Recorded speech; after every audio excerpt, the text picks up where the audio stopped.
Hello and welcome to another one of the episodes considering the E-flite Beechcraft project, and we're getting a little bit closer to actually throwing paint on this thing. In fact, I've actually already done the tail assembly here just to kind of get started and see how well it's going to work. But today's episode I want to talk about kind of that preparation to get ready to paint. There's actually a lot of work that goes into preparing the aircraft before we actually throw paint on it. And something I learned over the last couple repaints that I've kind of not done before and realized that I can find a better method is what I'd consider a process called like cutting in, right? So if you're gonna paint your house, right? You're gonna paint this room, let's say.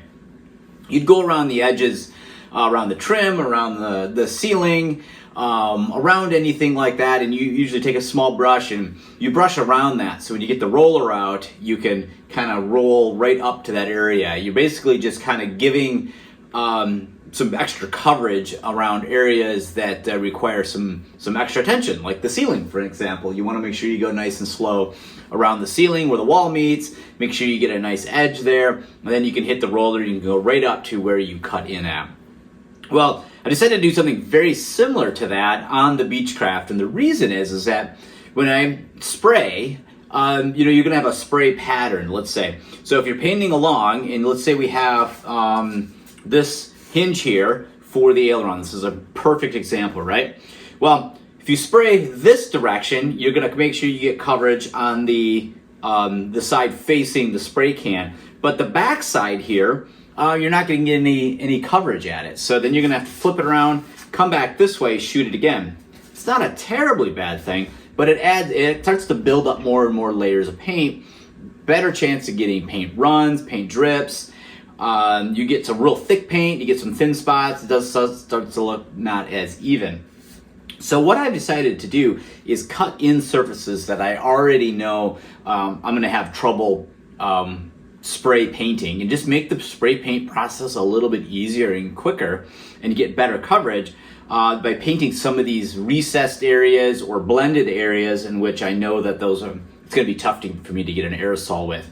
Plus, I can also be thinking ahead in terms of how I'm going to mask the airplane for the later colors and say, all right, what areas do I want to cut in so that when I spray the aerosol, I can spray it perpendicular to the mask and not over the top of the mask, which will actually send overspray down into the area I'm trying not to get paint on. So we'll just start here on the this wing section here. I think it's a pretty good one to use as an example. So the first color that I'm going to end up painting is going to be the white.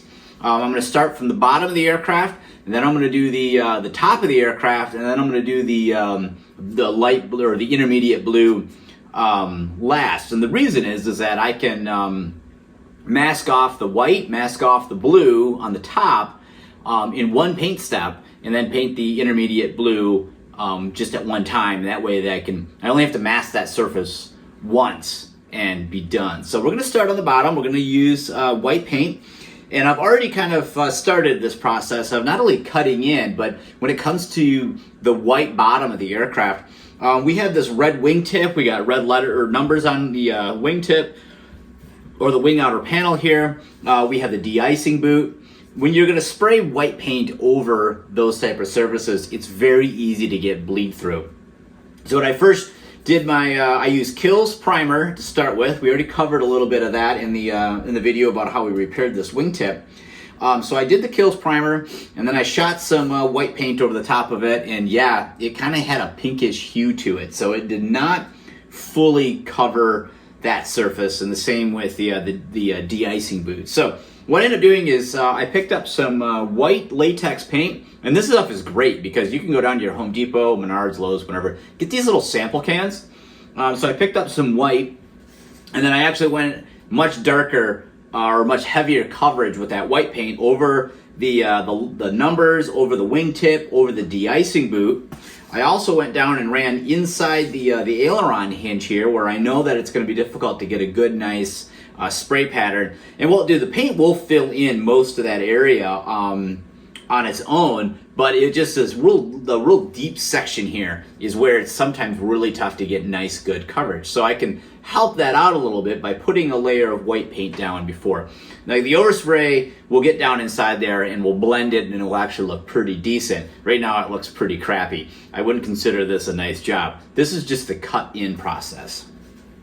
Same with the de-icing boot. So I want to make sure that I came up just over the top, or at least the leading edge here of the de-icing boot and around the edges here, because what I want to do is make sure that I got a nice white layer that comes up just over the halfway point of the wingtip. Because when I paint the blue, I want the blue paint to kind of have a nice fuzzy line right across here, and I want to spray at an angle very similar to this, right? So I want to make sure that I don't get any paint down on the white. So I don't want to spray this way, you know, because that's going to send the paint down here and actually get underneath. So I'm going to go over the top with the white paint around all the edges. That way when I spray the blue, and I'm coming down on more of a top angle here, it will protect the bottom from getting any paint on it, and then I don't have to worry about masking off that surface. It will naturally just be masked because the paint will not be going down there. So that's the cut-in process. And see, I went around the navigation light. I went down inside the hinge here, around where the control arms meet, or the control horn meets. In fact, I'll probably do a little bit more touch-up down here to cut that surface in as well. Now you can see I've already finished this portion of it. You can see from the picture, you can kind of see how I did that. I started with the cut-in process. Around the bottom, I started with the white, came around the de-icing boots, took the blue, went around the vertical stabilizer, went down with white inside the elevator hinge here, and it's just a multi-step process of continually covering the area that I want to cover. And then I came over on the top, did the same thing. I took out the blue, which I have mixed up here. This is I got my Tamiya dark blue here. This is again just a Home Depot sample that's been mixed to be an exact match for the Tamiya spray that I'm going to use. And I went around, did the hinge, also did the trailing edge, and just kind of covered a lot of that area that is difficult to get an aerosol can to get good coverage. So after I had that all done, when the cut-in is done, I sprayed the white on the bottom using the Rust-Oleum 2X spray. And then I did it a little bit different order on the tail section than I'm going to do for the fuselage, in the fact that I went ahead and painted the vertical stabs next. That way, whatever aerosol overspray came down into this region would be just completely covered when I paint the blue. So I'm going in a little bit of a different order on this because I'm thinking ahead, what's difficult to paint and what's going to happen with the overspray. So by painting the sides, the overspray sat down in this region here, but I'm like, well, that's fine because I'm going to cover over that anyway.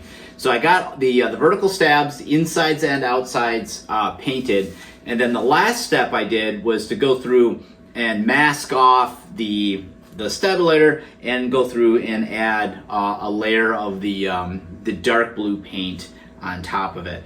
And what I found is kind of interesting is that if you spray very lightly with the dark blue over the silver, it actually will give you the look of sun-faded blue paint, which blue paint does have a tendency to fade down. And since the aircraft is going to be based in Hawaii, it's going to be sunny there quite a bit, you'd expect that the aircraft is going to be sitting out on the tarmac for hours and hours and hours with that hot Hawaiian sun baking down on it. You're going to get some fading effect of the aircraft. And so by painting over the silver, you actually, by keeping it light, you can kind of replicate that very easily. And so some of the surfaces here are a little bit lighter than others to kind of replicate that fading effect.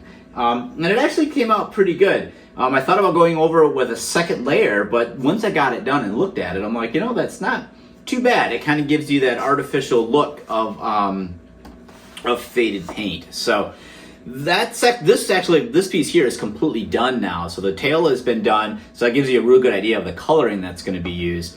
And then in order to get that blend line between the vertical and horizontal stabilator I just put some masking over it. I used a Ziploc baggie actually, and a piece of tin foil. You don't have to get real exotic. And then I just misted the blue paint across there, and where those two surfaces kind of come together, it left a demarcation line. On the bottom, I actually just took the blue paint, the intermediate blue, and shot it by hand across here without any masking at all, and it surprisingly came out pretty good. I got a nice fuzzy line on there where that demarcation line would be. Moving over to the wing section, we're not going to go over the entire aircraft because it's the same basic principle that I've already kind of showed you. I got this section a little bit closer to the painting step in the fact that I've already begun masking off the motor area. I don't know if I'm going to cut out the motors and put in a 3D printed one yet or not. That's still yet to be determined. But I've already started by adding this the intermediate blue. I hand painted that using this sample color here that's been mixed to match the intermediate blue from Tamiya. And I hand painted that because it kind of gives me an area a little bit of how I want to create the mask for this. Now I'll go through and paint the white first, and then I'm going to paint the blue, and then I'm going to come back and do the intermediate blue. But I kind of have a start point of how I want that shape to be, and I can do this really easily now because nothing is set in stone. I haven't painted the finished top coat yet. And I also wanted to get a nice good coverage where I had that red around the leading edge of the cowl. By painting over that, I was able to kind of tone that down a little bit and make sure that it doesn't bleed through any of the other colors. So you can kind of get an idea of how that shape's going to be. And one of the next episodes we're going to talk about is actually how to create a mask around these curved surfaces on the cowl, so we can actually get ready to throw some paint on this. Very much like the outer wing panel, same thing done on here. Leading edge of the wing where the de-icing boots are has been gone over with white primer. I went over the hinges for the flaps the exact same way. I've masked off the wheels already, the landing gear. They have been masked off using aluminum foil. Really easy just to wrap that around there and put some tape so it doesn't fall off. Very simple way of masking that off. And then also any of the decals or anything underneath, they have also been covered over with the white kills. So yeah, there's just kind of covering over that area of anywhere that needs to be kind of cut in a little bit before we go ahead and throw paint on it. Anything you can do to kind of make the painting easier, I like to do. And a lot of that comes down to the prep work of just taking the extra time to say, yep, I know for like this particular area, like around the exhaust stack, for instance, on this piece here, it's difficult to try to get the aerosol can in there. And if you get it too close, you can get the paint that's going to run. Sometimes the propellant can actually affect the foam and get it to bubble up, so you want to keep a good distance. But depending on the shape of the aircraft, it can be difficult to get really good solid paint coverage in that type of a situation. So I use the white paint, the blue paints. I got all three colors here that I'm going to use, and I kind of go around areas that I know are going to be difficult, so that when I do go ahead and spray the aircraft, I have some of those most difficult spots already covered. And what's great is since these colors are an exact match to the Tamiya sprays that I'm going to be using, the spray paint will kind of diffuse down into the area that I ran over with this latex paint, and it will actually blend it together where you really cannot tell anymore what was the latex paint that I cut in versus what's the aerosol paint, because it kind of diffuses that and gives you kind of a fuzzy demarcation line. Also, that's a great way you can kind of hide a lot of stuff that way too, by taking advantage of that fuzziness that you get between the hard painted surface that you get from a brush and using an aerosol or an airbrush.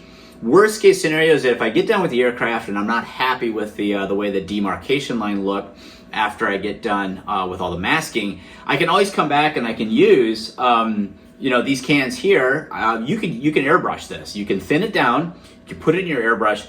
It's not the best paint I've ever used to airbrush, but if you thin it down properly, you can use that in your airbrush. So my backup plan if I'm not happy with how the demarcation lines look when I'm done, is to mix some of this up with my airbrush, and then I could go around and do the areas where the dark blue and white meet the intermediate blue, and I can do that on the tail, I can do that on the wing section, and I can do that on the fuselage as well. So yeah, there's a lot that goes into kind of prepping the aircraft. Once I get everything kind of set and ready to go, I'll do a final wipe down. Usually I use a little bit of for this, since it's already pre-painted, I don't have to worry about bare foam. I'll use a little bit of Windex on a paper towel and wipe over it. Let that sit for a little while, make sure all the Windex has been dry. And then if you get any lint or anything like that on it, I'll use a like a house paintbrush, like something you'd use for like painting a wall in your house. Nice soft bristle brush, and I'll just wipe over it just to make sure that any lint or any type of dirt, cat hair, stuff like that has been removed from the surface, and then at that point we're ready to paint.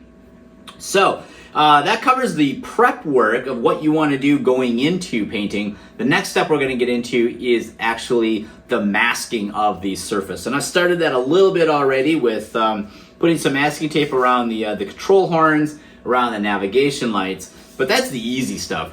The hard part is getting ready to mask when you're going to have different painted surfaces. And since I want to try to get some of that demarcation done early on the intermediate blue, I've done the engine nacelles, and I've also done a little chunk of the nose, and that's the area that I've identified as it's going to be difficult to get that demarcation line right. So I'm actually going to create a mask, and we're going to mask that area off. I'm going to shoot the white, take it off, see how it looks, and if depending on the results of that, I could always go back with intermediate blue aerosol or intermediate blue in my airbrush, and I can fix that area. But I want to test it first, and that's what we're going to go over next.